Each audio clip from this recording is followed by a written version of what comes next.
The scorching Texas sun beat down on the small town of Oakwood, casting long shadows across the dusty streets. Sheriff Elijah Booker stood tall and proud in his crisp uniform, his badge gleaming in the afternoon light. To the outside world, he was the epitome of law and order, a pillar of the community who had dedicated his life to serving and protecting.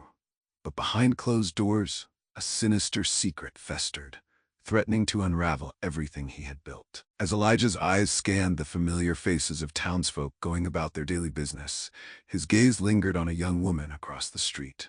18-year-old Zora Johnson, his niece, caught his stare and quickly looked away, her hand unconsciously moving to her slightly swollen belly.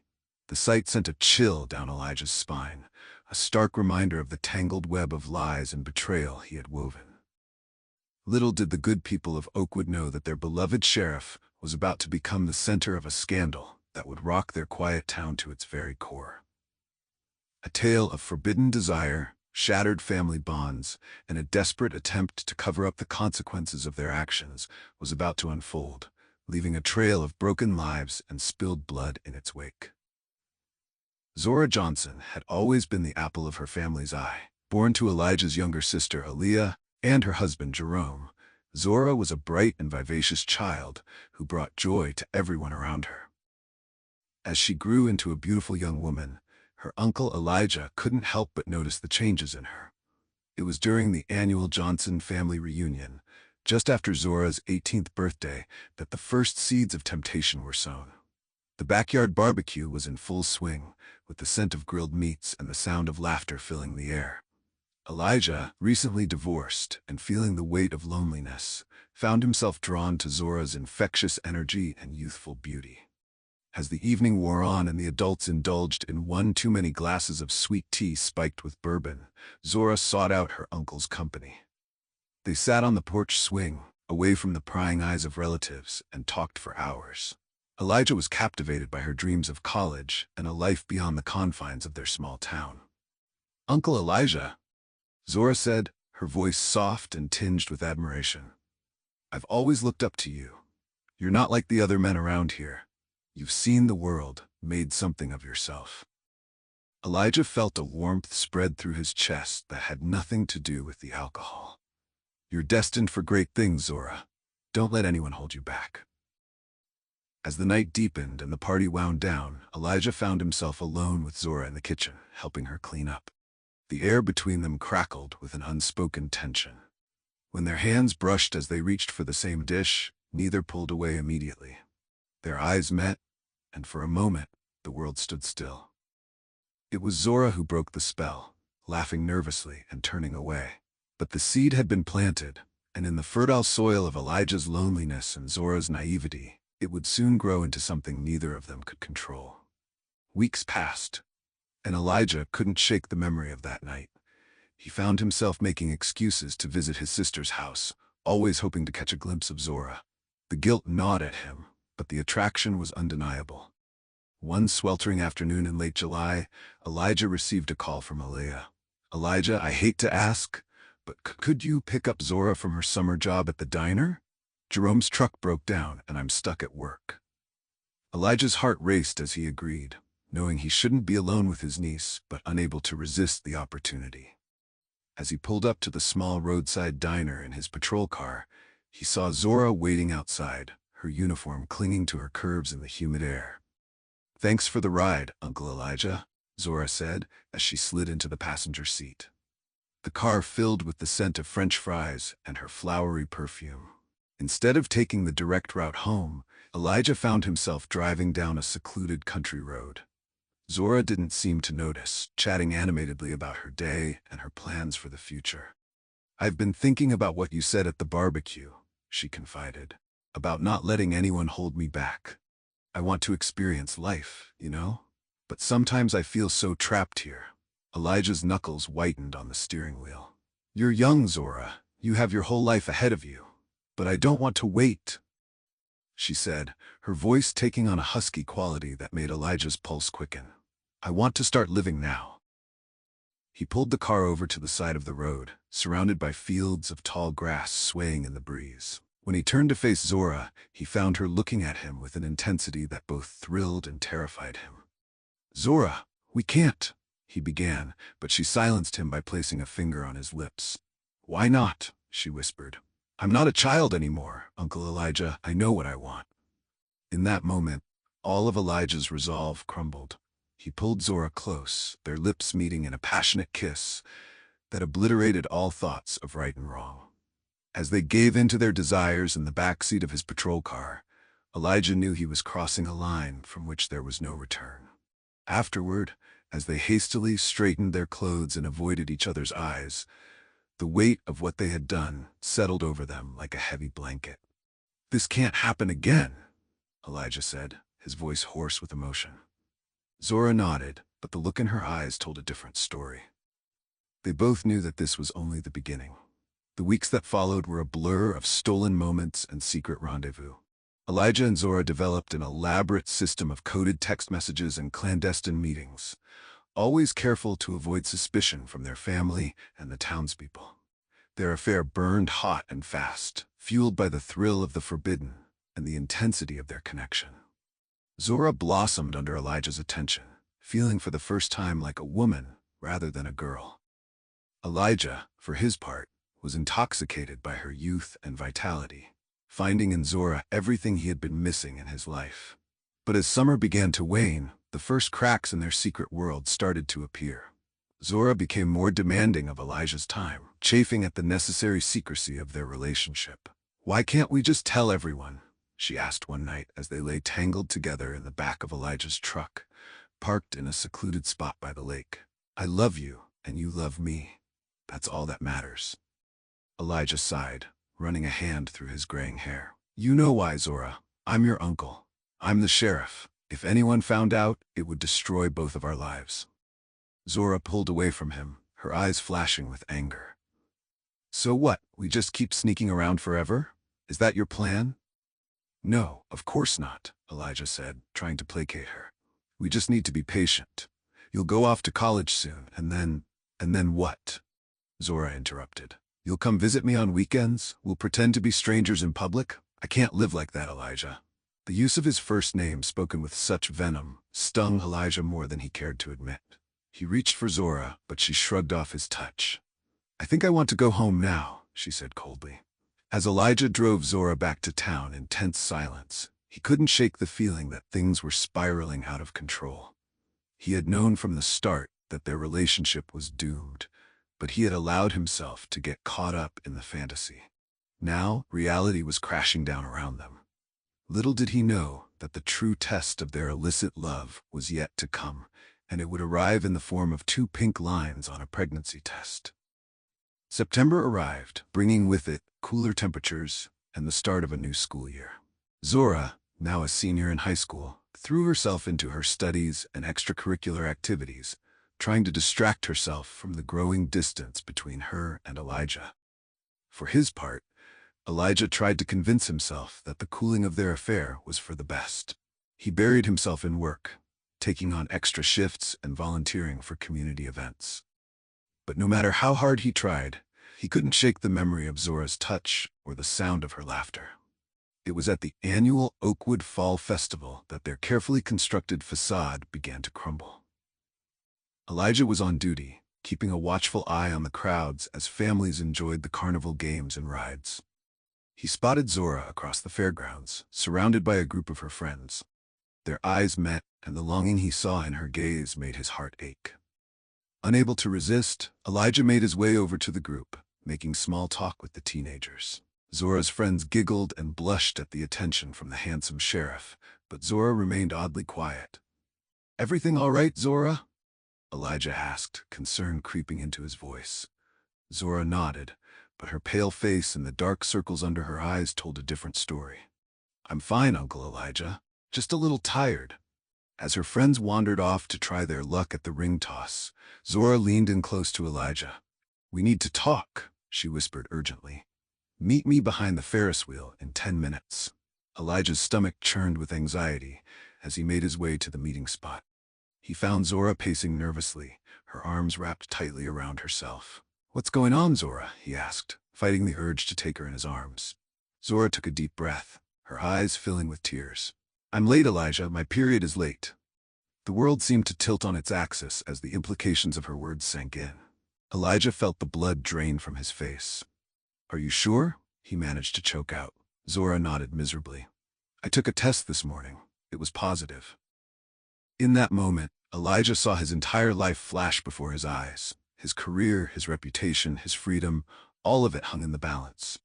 But as he looked at Zora, trembling and vulnerable, he knew he couldn't abandon her. We'll figure this out, he said, pulling her into a tight embrace. I promise we'll find a way through this.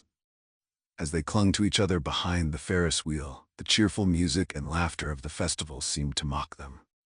Their secret affair had created a ticking time bomb, and the countdown to detonation had begun.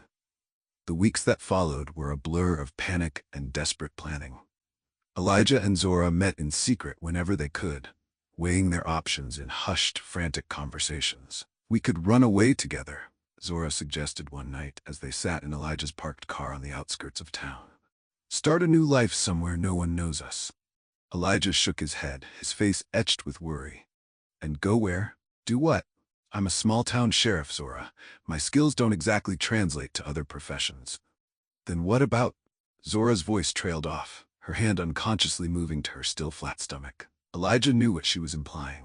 An abortion? He asked quietly. Zora nodded, tears welling in her eyes. I know it's not ideal, but what choice do we have? The thought made Elijah's stomach churn, but he couldn't deny the logic. If that's what you want to do, I'll support you, he said, taking her hand in his. But it has to be your decision, Zora. I won't force you into anything. As they discussed the logistics of arranging a secret abortion, neither of them noticed the figure watching them from the shadows of a nearby building. Tyrell Jackson, a local troublemaker with a long history of run-ins with the law, had stumbled upon the sheriff's dirty secret. A slow, malicious grin spread across his face as he realized the power he now held. The next day, Elijah received an anonymous text message. I know what you've been up to with your niece. Meet me at the old Miller farm tonight if you don't want the whole town to find out. Elijah's blood ran cold as he read the message. He knew he was being blackmailed, but he had no choice but to comply. That night, he drove out to the abandoned farm on the edge of town, his service weapon holstered at his hip. Tyrell emerged from the shadows of the dilapidated barn, a smug look on his face. Well, well, Sheriff, looks like you've been a very bad boy. What do you want, Tyrell? Elijah growled, his hand hovering near his weapon. Oh, I think you know what I want, Tyrell replied. Money, for starters, and maybe a little leniency when it comes to my business ventures. Elijah's mind raced. He knew he couldn't give in to Tyrell's demands. It would only lead to more blackmail down the line. But he also couldn't risk his secret getting out. In that moment, with the weight of his sins pressing down on him, Elijah made a decision that would change everything. His hand moved in a blur, drawing his weapon and firing before Tyrell could react. The sound of the gunshot echoed across the empty fields as Tyrell crumpled to the ground, a look of shock frozen on his face. As Elijah stood over Tyrell's body, the reality of what he had done crashed over him. He had sworn an oath to protect and serve, and now he had become a murderer. But as he thought of Zora and the child growing inside her, he knew he would do anything to protect them, even if it meant crossing lines he never thought he would cross. With shaking hands, Elijah began the grim task of covering up his crime. As he worked through the night to dispose of Tyrell's body and erase all evidence of his presence at the farm, he couldn't shake the feeling that this was only the beginning of his descent into darkness. The disappearance of Tyrell Jackson sent ripples through the small community of Oakwood. As days turned into weeks with no sign of the young man, whispers and speculation began to circulate. Elijah found himself in the uncomfortable position of leading the investigation into a crime he had committed. Every day was a delicate balancing act for the sheriff. He had to appear diligent in his search for Tyrell while simultaneously ensuring that no evidence would ever lead back to him. The stress began to take its toll, etching deep lines into his face and robbing him of sleep. Zora, meanwhile, was facing her own set of challenges. As her pregnancy progressed, it became increasingly difficult to hide her condition from her family and friends. She withdrew from her usual social circles, making excuses to avoid situations where her secret might be discovered. One crisp October afternoon, Zora's mother, Aaliyah, cornered her in the kitchen. "Zora, baby, what's going on with you lately? You're not yourself." Zora avoided her mother's concerned gaze, busying herself with loading the dishwasher. "I'm fine, Mama. Just stressed about college applications and stuff." Aaliyah wasn't convinced. She gently turned Zora to face her, her eyes widening as she took in her daughter's appearance. "Zora," she said slowly, "are you pregnant?" The dish Zora had been holding slipped from her grasp, shattering on the floor. The sound seemed to echo the breaking of her carefully constructed lies. Tears sprang to her eyes as she nodded, unable to deny the truth any longer. Aaliyah pulled her daughter into a tight embrace, her own eyes filling with tears. "Oh, baby," she whispered. "Who's the father? Is it that boy from your chemistry class?" Zora shook her head, her body racked with sobs. She couldn't bring herself to reveal the truth, knowing it would destroy her family. "I can't tell you, Mama. Please don't ask me." As Aaliyah held her daughter, trying to comfort her, she couldn't shake the feeling that there was more to the story than Zora was letting on. She made a mental note to speak with Elijah. Perhaps her brother, with his connections as sheriff, could help uncover the identity of the man who had taken advantage of her little girl. Across town, Elijah was facing a crisis of his own. Deputy Lamar Green, a young and ambitious officer, had uncovered some inconsistencies in the Tyrell Jackson case. "Sheriff," Lamar said, knocking on Elijah's office door. "I've been going over the timeline of Tyrell's disappearance, and something doesn't add up. His cell phone pinged off a tower near the old Miller farm the night he vanished, but we never searched that area." Elijah felt a cold sweat break out on his forehead. "Good work, Deputy," he managed to say, keeping his voice steady. "We'll organize a search team for the area tomorrow." As soon as Lamar left his office, Elijah slumped in his chair, his head in his hands. He knew it was only a matter of time before the truth came out. The walls were closing in, and he was running out of options. That night, as Elijah tossed and turned in his bed, unable to sleep, his phone buzzed with a text message from Zora. "We need to talk. My mom knows I'm pregnant. I don't know how much longer I can keep this secret." Elijah stared at the message, a sense of impending doom washing over him. He had killed a man to protect their secret, but now it seemed that all his efforts had been in vain. As the first light of dawn began to creep through his window, Elijah made a decision. He would confess everything to Zora's parents and face the consequences of his actions. Little did he know that his confession would set in motion a chain of events that would lead to even more bloodshed and heartbreak. The Johnson family home had always been a place of warmth and laughter, but on this gray November morning, it felt more like a funeral parlor. Elijah sat on the edge of the sofa, his hands clasped tightly in his lap, as he faced Aaliyah and Jerome. Zora sat in an armchair across the room, her eyes red-rimmed from crying. "I'm glad you could come over, Elijah," Aaliyah said, her voice tight with worry. "We need your help. Zora's pregnant, and she won't tell us who the father is. We thought maybe you could use your position as sheriff too." "It's me," Elijah interrupted, his voice barely above a whisper. "I'm the father." The silence that followed was deafening. Aaliyah's face drained of color, while Jerome's twisted in confusion, then rage. "What did you just say?" Jerome growled, rising to his feet. Elijah stood as well, his hands raised in a placating gesture. "I know this is a shock, and I know what I've done is unforgivable, but I love Zora, and I want to take responsibility for my actions." Jerome's fist connected with Elijah's jaw before anyone could react. The sheriff stumbled backward, tasting blood in his mouth. "You son of a bitch!" Jerome roared, lunging for Elijah again. "She's your niece. How could you?" Aaliyah threw herself between the two men, tears streaming down her face. "Stop it! Both of you, just stop!" Zora curled into herself in the armchair, sobbing uncontrollably. The scene before her was like something out of a nightmare. Her father and uncle grappling with each other, her mother screaming, and the weight of their shared secret crushing down on all of them. As Jerome and Elijah separated, chests heaving, Aaliyah turned to her brother with a look of utter betrayal. "How long?" she asked, her voice trembling. How long has this been going on? Elijah wiped blood from his split lip. Since the summer, he admitted. It started at the family reunion. Jerome let out a strangled sound of disgust. I'll kill you, he snarled. I swear to God, I'll kill you for what you've done to my little girl. Daddy, please, Zora pleaded, finally finding her voice. It wasn't like that. I wanted it too. I love him. Her words seemed to break something in Aaliyah. The woman who had always been a pillar of strength crumpled to the floor, her body shaking with sobs. How could you do this to us, Elijah? She wailed. To your own family. Elijah knelt beside his sister, reaching out to comfort her. But she recoiled from his touch. I'm so sorry, he said, his voice thick with emotion. I never meant for any of this to happen, but I want to make it right. I'll resign as sheriff, face whatever consequences come. We can figure this out together as a family. Jerome laughed bitterly. Family? You destroyed this family the moment you laid hands on my daughter. Get out of my house before I do something I'll regret. Elijah looked to Zora, his heart breaking at the sight of her tear-stained face. Zora, Just go, she whispered, unable to meet his eyes. Please, just go. With a heavy heart, Elijah made his way to the door. As he stepped out into the cold November air, he heard Jerome's voice behind him. This isn't over, Elijah. You'll pay for what you've done.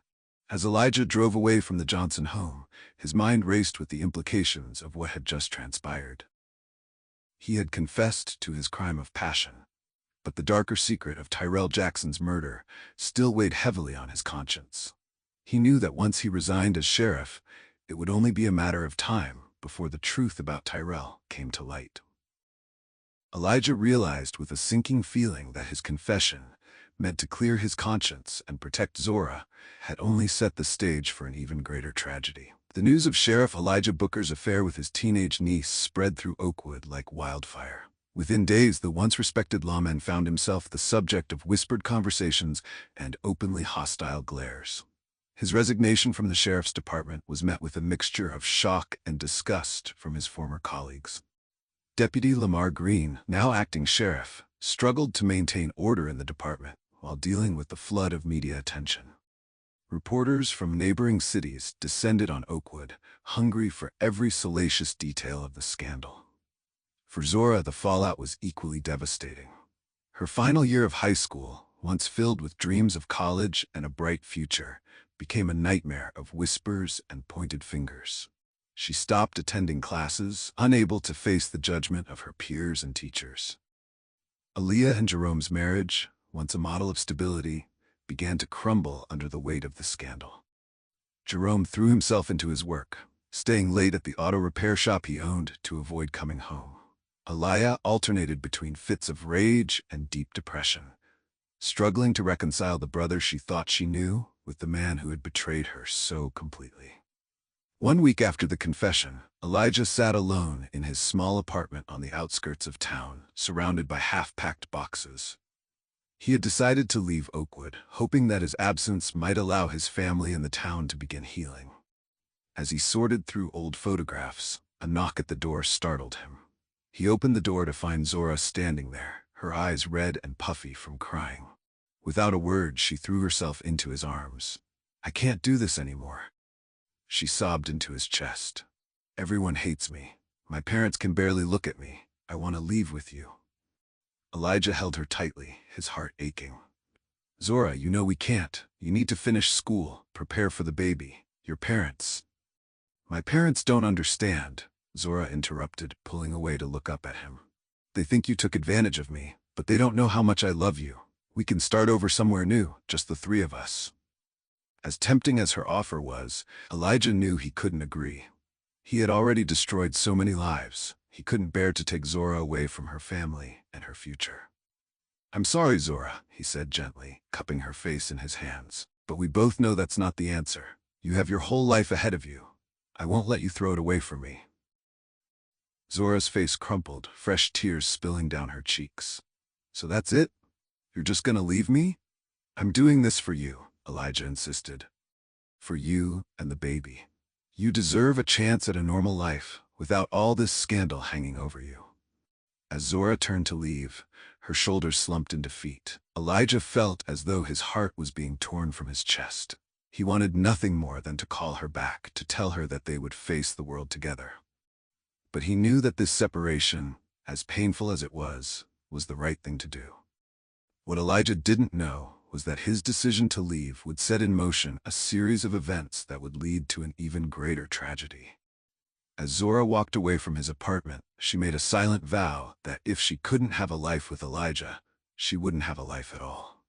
Meanwhile, across town, Jerome Johnson sat in his darkened living room, a glass of whiskey in one hand and Elijah's old service revolver in the other.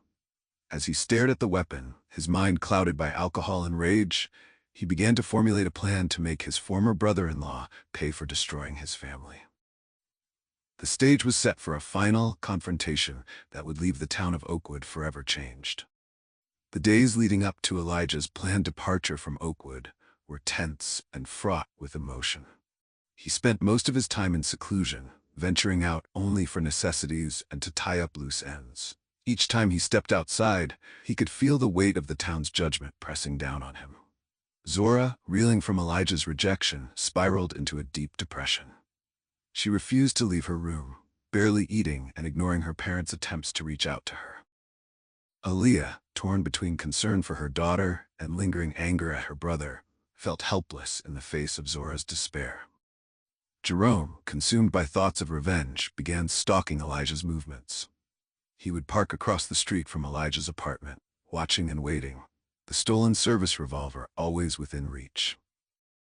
His once successful auto repair business began to suffer as he neglected his work in favor of plotting his vengeance. It was on a cold, rainy night, just 2 days before Elijah's scheduled departure, that everything came to a head. Zora, unable to bear the thought of Elijah leaving without saying goodbye, snuck out of her house and made her way to his apartment. The streets were deserted, the town seemingly holding its breath in anticipation of the drama about to unfold. Unknown to Zora, Jerome had also chosen this night to confront Elijah. He sat in his truck, parked in the shadows across from Elijah's building, the gun resting on the seat beside him. When he saw his daughter approach Elijah's door, something inside him snapped. Inside the apartment, Elijah was startled by a frantic knocking. He opened the door to find Zora standing there, soaked to the bone and shivering. "Zora, what are you doing here?" he asked, ushering her inside and grabbing a towel to wrap around her shoulders. "I couldn't let you leave without seeing you one last time," she said, her voice trembling. "Elijah, please don't go. I don't know how to live without you." Elijah's resolve wavered as he looked into Zora's pleading eyes. He opened his mouth to respond, but before he could speak, the door burst open with a thunderous crash. Jerome stood in the doorway, his eyes wild with rage, the gun shaking in his hand. "Get away from her, you sick bastard!" he roared. Zora screamed, instinctively moving to stand between her father and Elijah. "Daddy, no! Please don't do this!" "Jerome, put the gun down," Elijah said, his voice calm despite the fear coursing through him. "We can talk about this." "Talk?" Jerome spat. "There's nothing to talk about. You destroyed my family, you took advantage of my little girl, and now you're going to pay." What happened next seemed to unfold in slow motion. Jerome raised the gun, his finger tightening on the trigger. Zora, in a desperate attempt to protect Elijah, lunged forward. The gun went off with a deafening bang, and Zora crumpled to the floor, a bloom of red spreading across her chest. "No!" Elijah and Jerome cried out in unison, both rushing to Zora's side. As Elijah cradled Zora in his arms, her life slipping away with each labored breath, the full weight of their actions crashed down upon them. In their selfish pursuit of desire and vengeance, they had destroyed the very person they both claimed to love. Jerome fell to his knees, the gun clattering to the floor beside him. "What have I done?" he wailed, his body racked with sobs. Elijah, his voice choked with emotion, fumbled for his phone to call for help. But as he looked down at Zora's pale face, her eyes already growing dim, he knew it was too late. In that moment, as sirens wailed in the distance, and the rain continued to pour outside, 3 lives were irrevocably shattered. The secrets and lies that had seemed so important just moments ago now felt trivial in the face of this ultimate tragedy. As Zora took her final breath, Elijah and Jerome were left to face the consequences of their actions. Not just the legal ramifications, but the crushing weight of guilt that would haunt them for the rest of their lives. The town of Oakwood, once a quiet haven of small-town values, would never be the same. The story of the sheriff, his niece, and the tragic culmination of their forbidden affair would be told and retold for years to come. A cautionary tale of the devastating power of secrets and the high cost of betrayal. The days following Zora's death passed in a blur of grief, shock, and legal proceedings. The small town of Oakwood, already reeling from the scandal of Elijah and Zora's affair, was plunged into a state of collective mourning. The tragedy seemed to hang in the air like a thick fog, touching every aspect of daily life. Elijah, his world shattered beyond repair, turned himself in to the authorities immediately after Zora's death. In addition to confessing his relationship with his niece, he also admitted to the murder of Tyrell Jackson. The man who had once been the town's most respected lawman now found himself on the other side of the bars, awaiting trial for a litany of charges. Jerome, overcome with guilt and grief, suffered a mental breakdown. He was admitted to a psychiatric facility, unable to cope with the reality of what he had done. Aaliyah, left to pick up the pieces of her shattered family, threw herself into arranging Zora's funeral and caring for her unborn grandchild, who had miraculously survived the shooting. The funeral was a somber affair, attended by nearly the entire town. People who had been quick to judge Zora now wept openly for the young life cut tragically short. As Zora's white casket was lowered into the ground, there wasn't a dry eye in the cemetery. In the weeks that followed, more details of the affair and its tragic conclusion came to light. The media circus that descended upon Oakwood painted a lurid picture of small-town secrets and shattered lives. National news outlets debated the moral implications of the case, turning the personal tragedy of the Johnson family into fodder for public consumption. Elijah's trial became a spectacle, with people traveling from neighboring states to catch a glimpse of the disgraced sheriff. As he took the stand to testify, the once proud man looked broken, his eyes hollow with grief and regret. He spoke of his love for Zora, his fear of discovery that led to Tyrell's murder, and the crushing guilt that had haunted him every day since. In a surprising turn of events, Aaliyah testified on Elijah's behalf during the sentencing phase of the trial. Despite the pain he had caused her family, she spoke of her brother's previously unblemished record, her belief that he was genuinely remorseful, and her hope that he could someday find redemption. In the end, Elijah was sentenced to 25 years in prison for his crimes. As he was led away from the courtroom, he caught a final glimpse of Aaliyah, holding a tiny bundle in her arms, Zora's child, born just weeks after her death. The sight of his great niece, a living reminder of both his greatest joy and his greatest shame, would stay with him for the rest of his days. Jerome, deemed unfit to stand trial due to his mental state, remained in psychiatric care. The courts ruled that he would be reevaluated periodically to determine if he would ever be competent to face charges for Zora's death. Aaliyah, left to raise her granddaughter alone, found strength she never knew she possessed. She became an advocate for mental health awareness and worked tirelessly to establish a support group for families affected by similar tragedies. In her granddaughter's eyes, she saw echoes of Zora, and she vowed to give the child the love and stability that had been so brutally ripped away from her daughter. As the years passed, the town of Oakwood slowly began to heal. The scandal that had once defined them faded into memory, replaced by a collective determination to learn from the past and build a better future. The story of Elijah, Zora, and the Johnson family became a cautionary tale, a reminder of the devastating consequences that can arise from secrets, lies, and unchecked desires. In the end, the tragedy served as a stark reminder that even in the smallest of towns, the darkest of secrets can fester, and that the choices we make in moments of weakness can have far-reaching and devastating consequences. The legacy of Zora Johnson, a young life full of promise cut tragically short, would forever serve as a poignant reminder of the fragility of trust and the enduring power of love, both in its purest form and in its most destructive.